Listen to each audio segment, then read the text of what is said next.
bishop d6.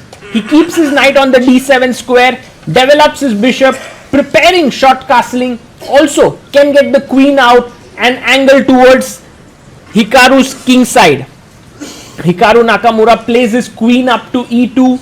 The queen is well positioned here, looking at the king, also defending the bishop just in case. And if you castle now, of course there are some tactics that you have to look at with bishop takes h7, but they are not working. Knight g5 could also be an idea. So Magnus can castle, but look at his time. He's already 1 minute down as compared to Hikaru. Plays his queen up to c7.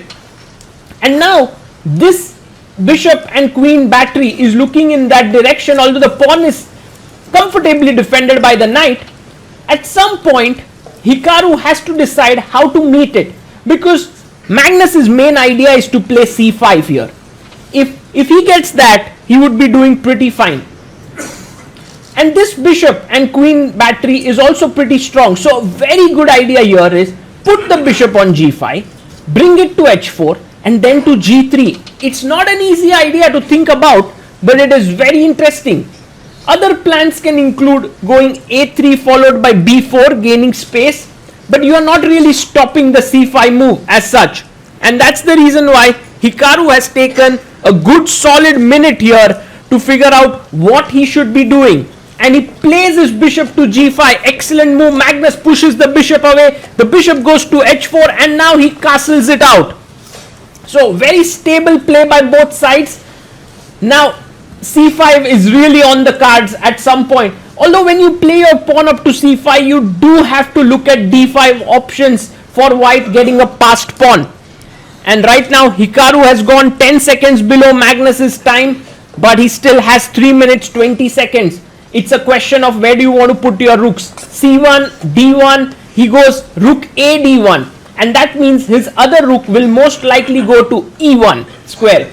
Now can Magnus push his pawn to C5? The problem is after I take, and now I take here, the bishop is hanging. And if you take back with the bishop, I play my rook up. I'm trying to double down here. Also my bishop is well placed, the rook can swing over. So suddenly the position can get very nasty in this. So Magnus has to be careful. The move that he wants might not be the best. So he goes rook e8. Very smart move. And the point is, now the rook is standing opposite the white queen.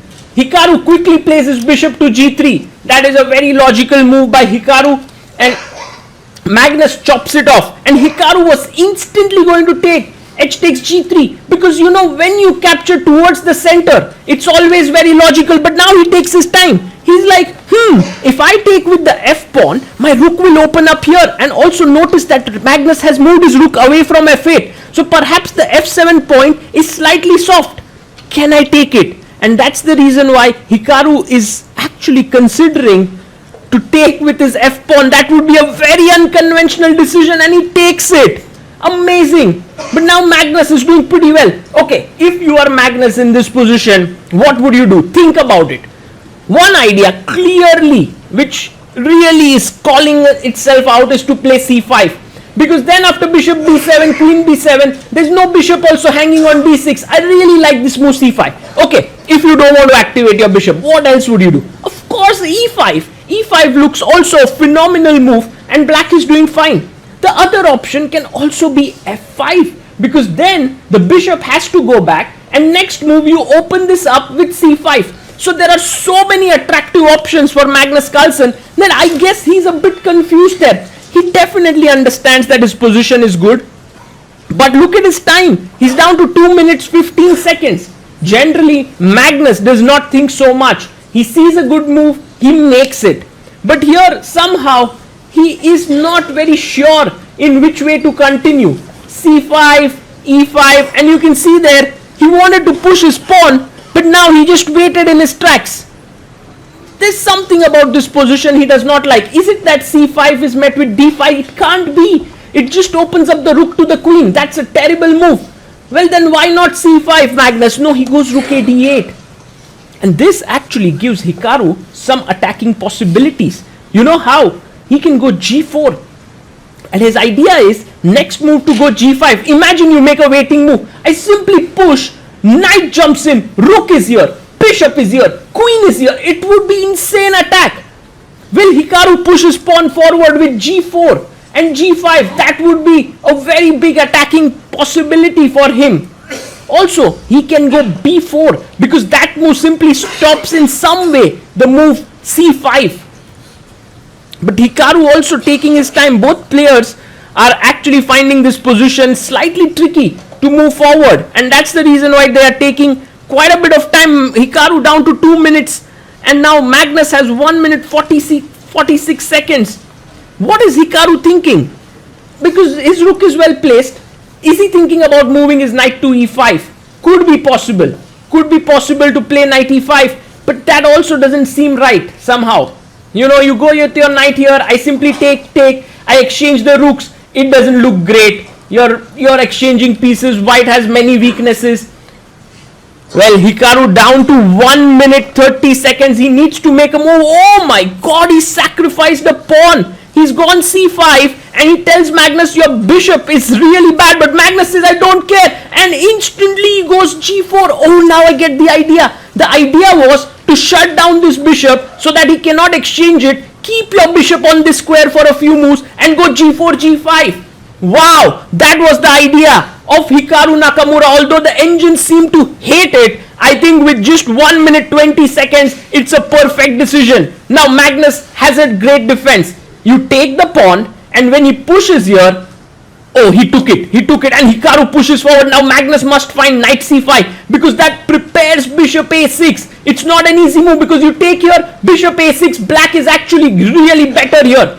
No, but to play knight c5 requires nerves of steel because you are weakening your king side. And Magnus is down to 57 seconds. Hikaru has actually chosen this attack very smartly. Objectively, he's busted here. But with the clock ticking down, it's not going to be easy for Magnus to find all the defensive moves. Knight c5 is the best move. But after that, the next best is c5 and Magnus plays it. He's offering the bishops to be traded. Hikaru takes the kingside pawn. Magnus takes it back. Now look at this king. It's completely exposed. If only the queen can jump in here, the rook is looking. The knight has to move away somewhere.